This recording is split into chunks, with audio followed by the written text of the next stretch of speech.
Hello everyone, my name is Roshni Gorathe. Today's topic name is methods. First we see what is method.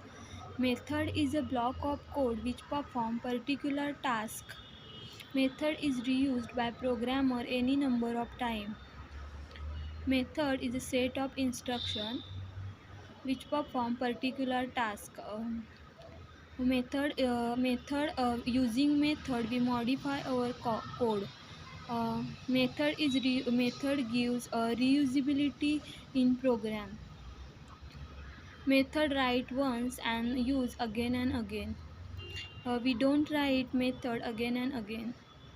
Method is executed when we call it. The main method is very important method in Java. Then method declaration. The method declaration is used to provide information about the method attributes, such as accessibility, name, return type, variable, etc. There are six important component is known as method. First is method signature. Every method has method signature. Method signature contain method name and data type. Access modifier. Access modifier. There are four type of access modifier: private, private, default, protected, public. First, private. The access level of private modifier is only within the class. It cannot be accessible outside the class. We can write private before the constructor. Then default. The access level of default is only within the class and within the package. It cannot be accessible outside the package. When we do not write anything before the method, then it consider default.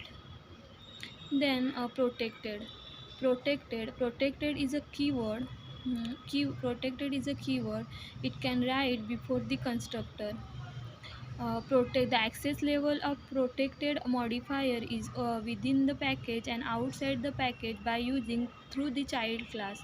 If we cannot make child class, then it cannot accessible inside the package and outside the package. Then last, public. The public is the access level of public modifier is anywhere. We can access inside the package and outside the package. Next component is return type. The return type contain data type such as primitive data type, void, etc. If we cannot return anything that time, we write void. Then naming method or method name. Method name, it is a unique name that define name of method. If we create a subtraction of two number, then method name should be subtraction. Method is called by its name. Method name should be first letter is small and middle letter is capital. It is called camel case notation. Then a parameter list. The parameter list is separated by comma and enclosed within the pair of parentheses. Then main body. In that we write our code. Then there are two types of methods: predefined method and user defined method. Predefined method is already defined in our Java libraries. For example, equal, compare to, sqrt, length, etc. Then the second type is user defined. User defined. In user defined, their method is defined by programmer or a user. Thank you.